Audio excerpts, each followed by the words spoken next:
Salam dəyərli tələbələr. Bugünkü mövzumuz psixi sağlamlığın qorunmasında psixoprofilaktikanın və psixomaarifləndirmənin roludur.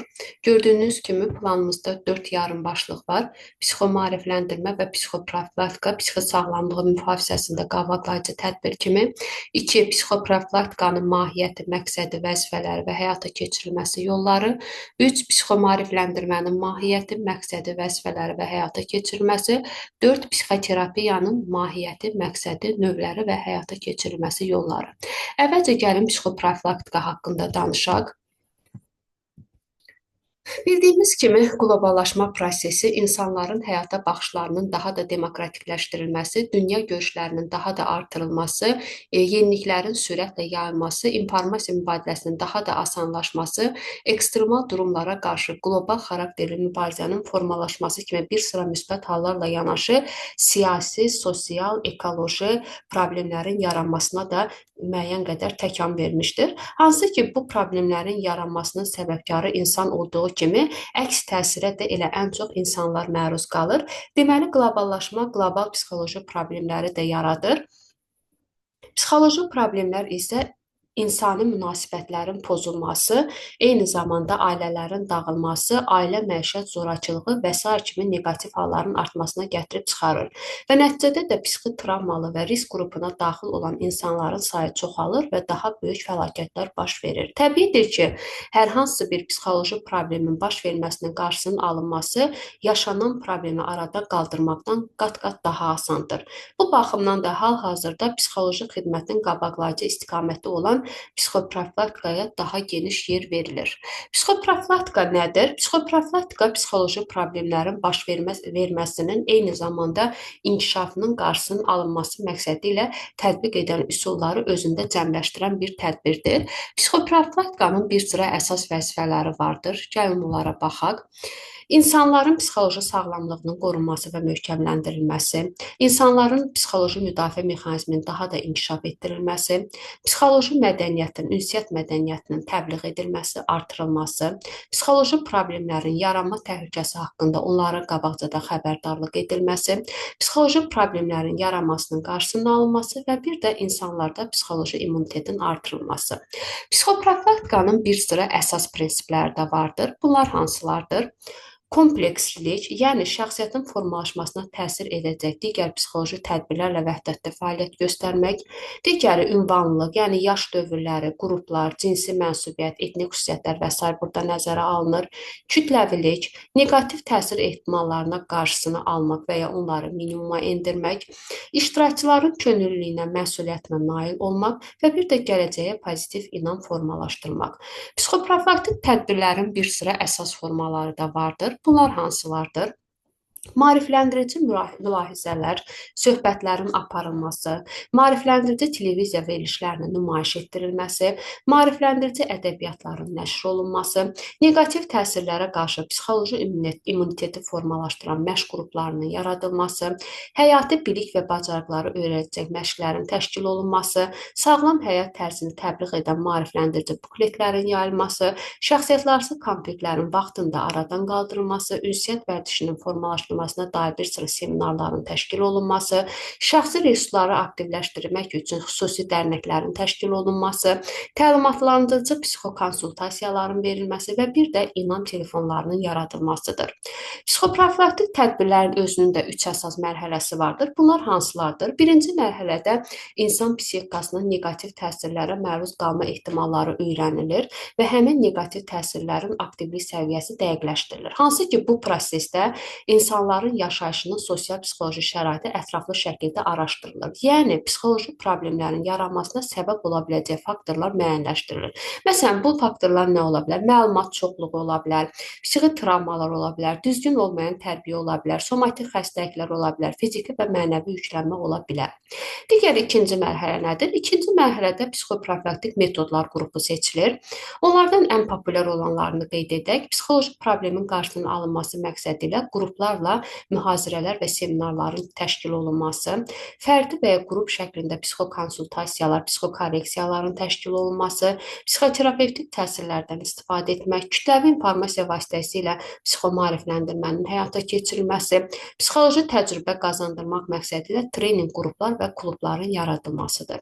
Digər üçüncü mərhələdə isə psixoprofilaktik tədbirlər artıq praktikaya tətbiq edilir. Psixoprofilaktikanın həyata keçirilməsi prosesi baş verən dəyişikliklərin ciddi müşahidəsini də tələb etmiş olur. Psixoprofilaktikanı həyata keçirən praktik psixoloqun peşəkarlığına qoyulan bir sıra tələblər də var. Bunlar hansılardır?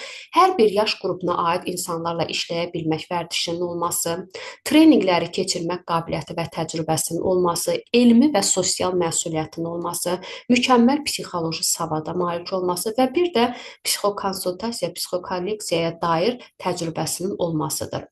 Psixoprofilaktik tədbirlərin təsirini artırmaq üçün isə insanın yaş dövrünə xas olan əsas fəaliyyət növünü aktivləşdirmək lazımdır. Bunun üçün isə xüsusi şəraitli müalicə və əmək dərnəkləri təşkil olunmalıdır. Məsələn, bura yazmaqdır, oxumaqdır, dərzilikdir, rəssamlıqdır, dürgərlikdir, bənalıq kimi dərnəkləri göstərə bilərik.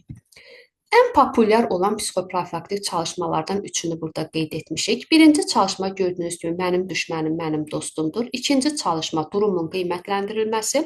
Üçüncü çalışma isə stres gündəliyi və sevinc təqvimidir. Gəlin əvvəlcə birinci çalışmaya baxaq.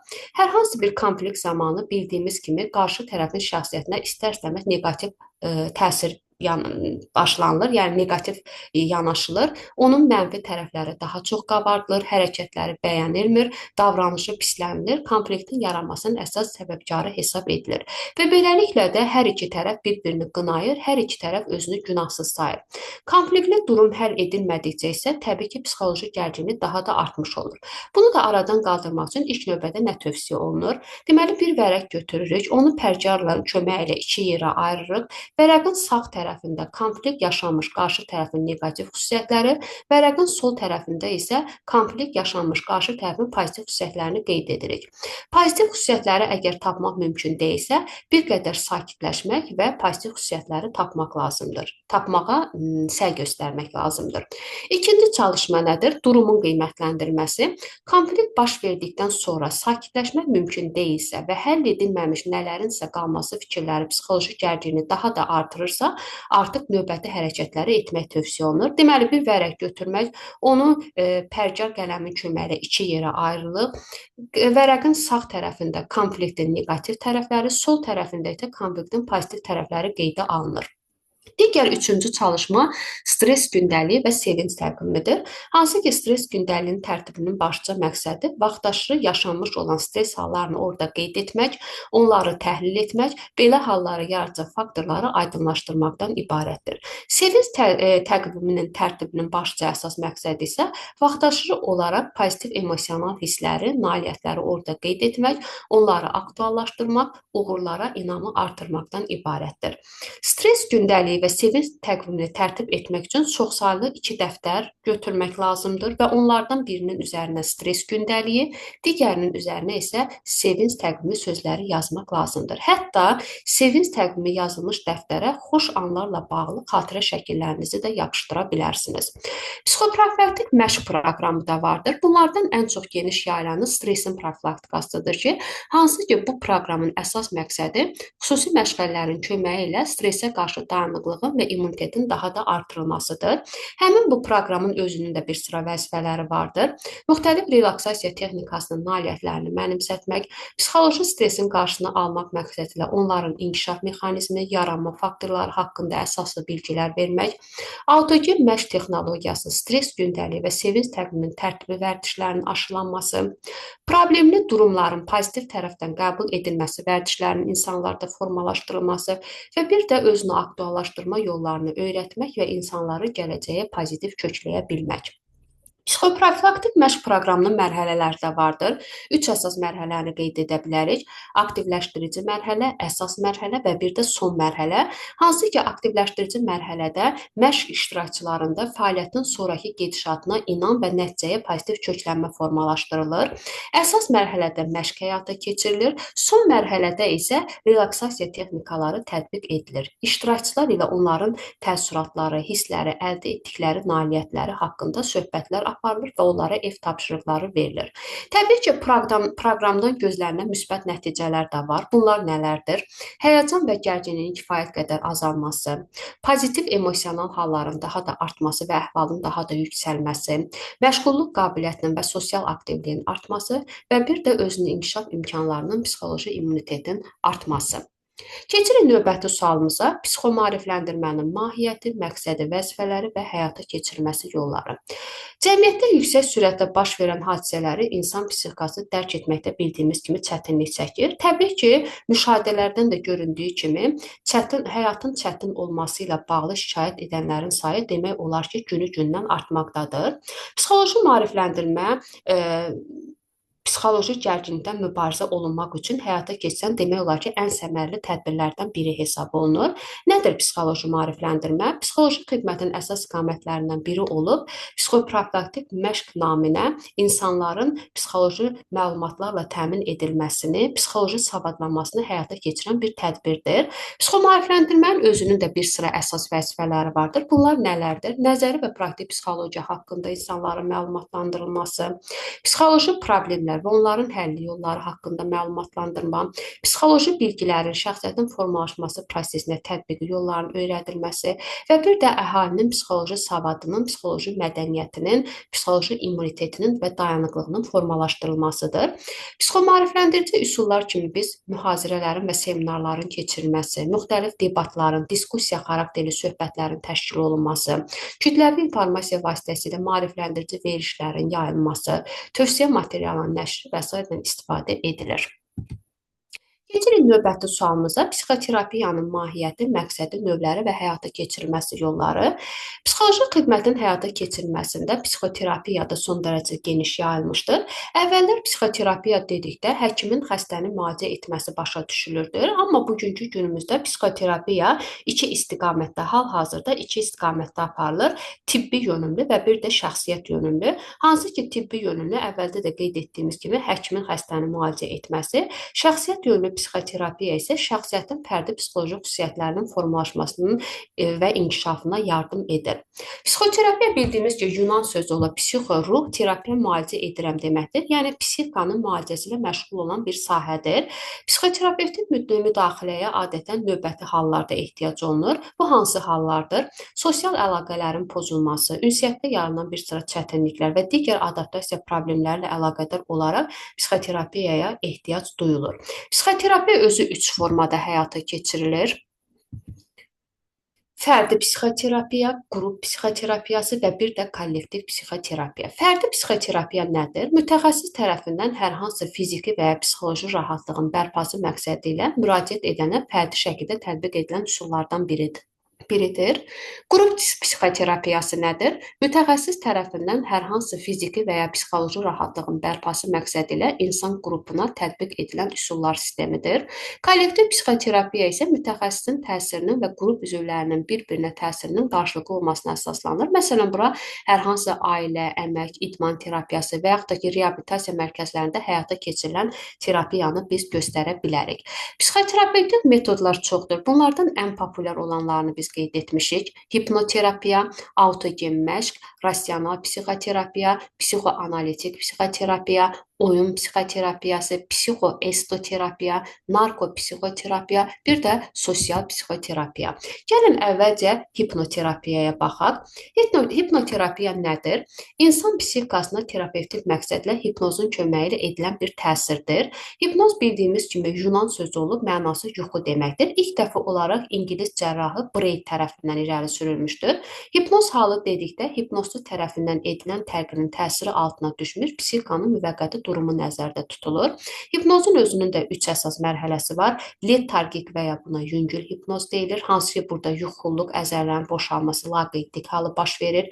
İkinci, katalitik və ya buna orta vəziyyət deyilir, hansı ki, burada hipnozun təsiri altında olan insanın əzələlərinin gücü zəiflənməsi nəticəsində əl və ayaqlar keyləşir. Üçüncü, somnobulitik, buna ağır artıq səviyyəli hipnoz deyilir ki, burada artıq pasient hipnozçunun tamamilə təsiri altına düşmüş olur. Hipnozun iki növü var, imperativ hipnoz, bir də kooperativ hipnoz. İmperativ hipnoz hipnozçunun daha sərt təlimatlarına əsaslanır, kooperativ hipnoz hipnozçunun daha yumşaq təlimatlarına əsaslanır. Bundan əlavə hipnozun eyni zamanda 3 prinsipi də var. Fassinasiya, fiksasiya, bir də sözlü yüklənmə. Fassinasiya ingilis sözü cazibədarlıq deməkdir. Bu zaman pasiyentin gözləri hipnozçunun gözlərinə zillənmiş vəziyyətdə olur. Bu prosesin isə sirri ondan ibarətdir ki, hipnozçu burada pasiyentin gözünə deyil, burunun üst səthinə baxır. Fiksasiya nədir? Hipnozçunun hər hansı analizatora təsir etməsi nəticəsində pasiyentin yuxu vəziyyətinə gətirilməsidir. Burada hətta eyni zamanda insanı yuxu halına gətirən parlaq əşyalardan da istifadə etmək mümkündür. Sözlü yüklənmə nədir? Sözlü formullar vasitəsilə təlqin etmə prosesidir. Sözlər burada bərk səslə deyil də, intonasiya və eyni templə rahat şəkildə səslənməlidir. Seans adətən 15-20 dəqiqə aparılır. Bəzən isə insan öz-özünü təlqin etməklə hipnoz halı yaşaya bilər ki, buna da auto-hipnoz deyilir. Autogen məşq metodu nədir? Buna başqa cür öz-özünə məşq də deyilir. Autogen məşq hər kəs edə bilər. Hətta ən gərgin iş qrafiki rejimində işləyə bilən insanlar da bunu həyata keçirə bilər və autogen məşq metodunda 6 ardıcıl çalışma var ki, onları həyata keçirməklə biz autogen məşq metodunun müsbət tərəfinə nail ola bilərik. Məşq zamanı isə hər kəlmə 6-8 dəfə müəyyən fasilələrlə təkrar edilməlidir. Digər psixoterapiya formalarından biri rasional psixoterapiyadır. Rasional psixoterapiya zamanı mütəxəssis problemlərin mahiyyətini təhlil edən və ya onu aydınlaşdıran bir sıra üsullardan istifadə edir. Digəri psixoanalitik psixoterapiyadır ki, şuuraltı konfliktlərin və problemlərin səbəblərinin dərk olması istiqamətində iş aparılır. Yəni bu zaman pasiyent deməli pasiyenti psixoterapevt pasiyenti dinləyə-dinləyə onun söylədiklərinin interpretasiyasını, yəni şərhini də həyata keçirmiş olur. Digəri oyun psixoterapiyasıdır. Kollektiv psixoterapiyanın bir növü hesab olunur və burada oyun fəaliyyətinə əsaslanan təsirlərdən istifadə olunur. Bu prosesdə real durumu əks etdirən bir oyun qurulur və oyun vasitəsilə hər hansı durumda insanın özünü necə aparması üçün lazımi keyfiyyətlərin formalaşdırılmasına yardım edilir. Psixoestoterapiya nədir? Psixoloji sağlamlığın bərpası məqsədi ilə insanın yaradıcılıq sferasına edilən bir müdaxilədir. Yaradıcılıq əsərləri deyildə adətən incəsənət əsərləri gözümüzün önünə gəlir ki, psixoestoterapiyanın ən populyar sahələrindən biri art terapiyadır. Amma başqa digər psixoestoterapiya formaları da vardır. Məsələn, kino terapiyası, muzey terapiyası, heyvanxana terapiyası, biblioterapiya, nağıl terapiyası və s. Psixoestoterapiyanın metodları aktiv və passiv olmaqla iki qrupa bölünür. Passiv metodlardan istifadə zamanı pasiyent dinləyici və ya izləyici rolunda çıxış edə bilir. Sonra gəlir narkopsixoterapiya. Narkopsixoterapiya zamanı sözlü təsirlərdən və farmakoloji vasitələrdən istifadə olunaraq pasiyentin narkoz halını yaratmaq vəziyyətidir. Adətən bu metoddan kliniki praktikada, xüsusilə də isterika hallarında, nevroz hallarında daha çox istifadə olunur. Bu müalicə həm ambulator, həm də stasionar şəraitlərdə həyata keçirilə bilir. Digər terapiya bədən psixoterapiyasıdır. Əsas mahiyyəti ondan ibarətdir ki, psixika ilə fiziki bədən arasında müəyyən bir əlaqə yaratmış olur. Sosial psixoterapiya nədir? Sosial tədbirlərin köməyindən istifadə etməklə həyata keçirilən bir terapiya üsuludur. Sosial psixoterapiyanın müxtəlif növləri var. Bura əmək terapiyası, məşğulluq terapiyası, ətraf mühitin mühafizəsi terapiyası və s. aid etmək olar. Əsas mahiyyəti isə ondan ibarətdir ki, sosial tədbirlərdə və ya ictimai işlərdə pasiyentin iştirakını təşkil etməklə onu aktiv sosial fəaliyyətə ruhlandırmaqdır və baş verəcək psixi problemlərin profilaktikasını həyata keçirmək mümkün olsun. Krizis psixoterapiya nədir? Krizis bildiyimiz kimi Yunan sözü olub, mənası gözlənilməz problemlərlə müşahidə olunan çevriliş, keçid halı, dönüş mənasında ifadə olunur. Yəni, krizis halı yaşayan insanlara tətbiq edilən bir terapiyadır deyə bilərik. Növbəti sonuncu terapiya aksiyopsixoterapiyadır. Nədir aksiyopsixoterapiya? Reallığa adaptasiya məqsədi ilə pasiyentin dəyərləri qəbul etmə və qiymətləndirilməsinə yönəlmiş bir psixoterapiyadır. Aksiyopsixoterapiyanın özünün üç əsas vəzifəsi vardır. Birinci, həyati əhəmiyyət kəsb edən ümidlərin, arzuların itirilməsinə qarşı fiksasiyanın dayandırılması. İkinci, frustrasiya və krizis hallarına düşməmək və ya belə hallardan daha tez çıxmaq məqsədi ilə pasiyentin şəxsi keyfiyyətlərinin inkişafının təkmilləşməsinə yardım göstərmək. Üçüncü isə aksiyopsixoloji durumun korreksiyasının həyata keçirilməsi. Mövzumuz bu qədər. Diqqətiniz üçün təşəkkürlər.